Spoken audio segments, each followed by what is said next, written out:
Boa noite, indesistíveis. O que acontece quando o poder de Deus é desafiado?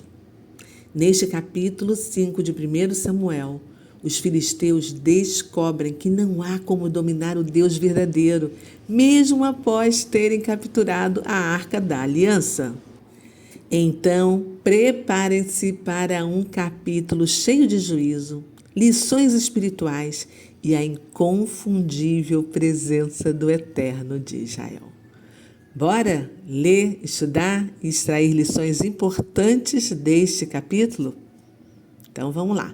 Vou pedir para você deixar o seu like e ao final compartilhar com pelo menos uma pessoa que você ama, ok? Então, simbora! Abra sua Bíblia em 1 Samuel capítulo 5 e eu vou ler aqui na minha Nova Almeida atualizada. Os filisteus tomaram a Arca de Deus e a levaram de Ebenezer a Asdod. Asdod, gente, é uma cidade que eu conheci entrando de carro. Fica mais ou menos uns 20 e poucos, 30 quilômetros a norte de Gaza. É uma cidade portuária no litoral e tem uns prédios altos que eu me lembro. E o pessoal pega muito surf, tem boas ondas ali naquela região, tá? Então vamos lá, vamos continuar. Os filisteus tomaram a Arca de Deus e a colocaram no templo de Dagom, ao lado da imagem de Dagom. Quando os moradores de Asdod se levantaram de madrugada no dia seguinte, eis que Dagom estava caído com o rosto em terra diante da Arca do Senhor. Eles pegaram a imagem de Dagom e a puseram de volta no seu lugar. Levantando-se de madrugada no dia seguinte, pela manhã, eis que Dagom estava caído de bruços diante da Arca do Senhor. A cabeça de Dagom e as duas mãos estavam cortadas e se encontravam na soleira da porta. Apenas o tronco dele estava inteiro. Por isso, os sacerdotes de Dagom e todos os que entraram no seu templo de Asdod não pisam na soleira da porta até o dia de hoje. Porém, a mão do Senhor castigou duramente os moradores de Asdod e os assolou e os feriu com tumores, tanto em Asdod como nos seus arredores. Quando os homens de Asdod viram o que estava acontecendo, disseram: a arca do Deus de Israel não deve ficar entre nós, pois a sua mão é dura sobre nós e sobre Dagom, nosso Deus. Então enviaram mensageiros e reuniram todos os governantes dos filisteus e perguntaram: que faremos com a arca do Deus de Israel? Eles responderam: que a arca do Deus de Israel seja levada até Gate, e depois de cidade em cidade. E a levaram até Gate. Depois que a levaram, a mão do Senhor foi contra aquela cidade, causando grande terror, pois feriu os homens daquela cidade, desde o pequeno até o grande, e lhes nasceram tumores. Então enviaram a arca de Deus a Ecrom. Mas quando a arca chegou lá, os ecronitas exclamaram: trouxeram a arca do Deus de Israel até aqui para matar a nós e a nosso povo. Então enviaram mensageiros e reuniram todos os governantes dos filisteus e disseram: devolvam a arca do Deus de Israel, que ela volte ao seu lugar, para que não mate nem a nós nem ao nosso povo, porque havia terror de morte em toda a cidade, e a mão de Deus castigou duramente ali. Os homens não morriam, eram atingidos com os tumores, e o clamor da cidade subiu até o céu. Uau! Que capítulo revelador nós lemos, hein? Os filisteus, após capturarem a Arca da Aliança, colocaram no templo de Dagom, que era o principal deus deles. No entanto, a presença da arca provocou eventos sobrenaturais. Primeiro, a estátua de Dagom cai diante da arca com a cabeça e as mãos quebradas, mostrando que nenhum deus rival pode permanecer de pé diante do Deus verdadeiro, do Eterno de Israel, do nosso Deus. Depois, a população de Asdod é afligida com tumores dolorosos, provavelmente pragas ou doenças severas, assim como aconteceu no Egito, né?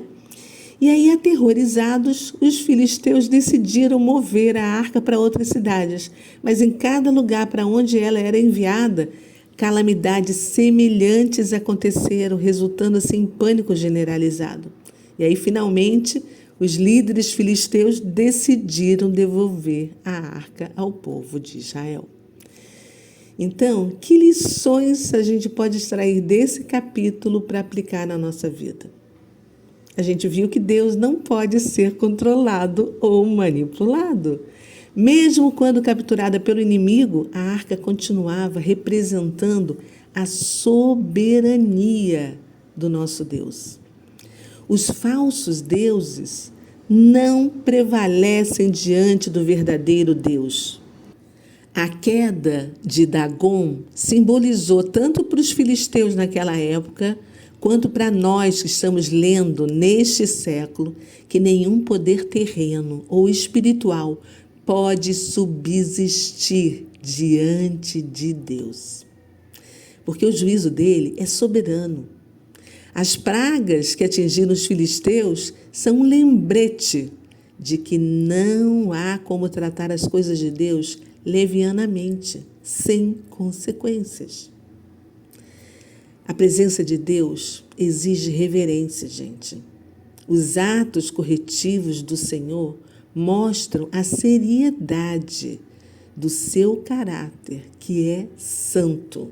Lembra que ele sempre falou, que a gente já estudou? Sejais santo, porque eu sou santo.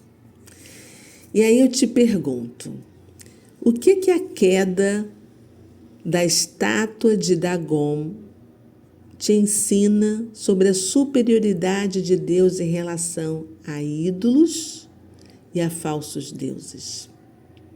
Pensa nisso, reflita.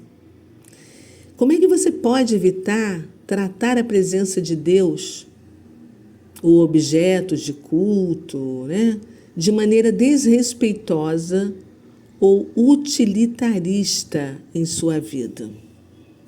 Reflita.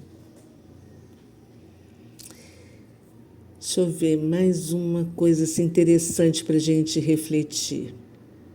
Já sei.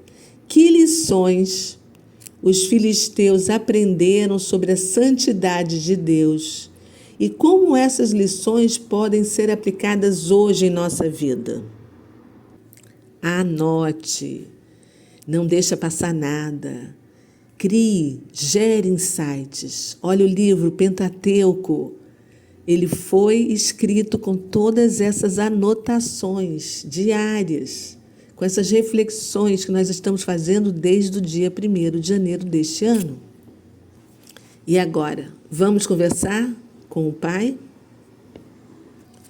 Ai, Pai amado, obrigada, Senhor, poderoso, glorioso, majestoso, por nos dar exemplos neste capítulo da Tua soberania diante de nações e de falsos deuses, nos mostrando, Pai, a Tua santidade, as Tuas ações corretivas. Foi muito bom ver o fracasso da idolatria dos filisteus diante do Senhor, que é o nosso único e verdadeiro Deus. Porque quando os inimigos desafiam a Tua glória, o Senhor não se deixa manipular e não divide a sua glória com ninguém. Pai, nós te amamos, nós oramos em nome de Jesus Cristo, Yeshua HaMashiach. Obrigada por mais este capítulo. Leva-nos, Senhor, além, de volta pelo caminho reto para casa. É isso aí, pessoal. Amanhã tem mais. Um beijo no seu coração. Deixa o seu like e compartilha com pelo menos uma pessoa que você ama. Fui. Até amanhã. Tchau.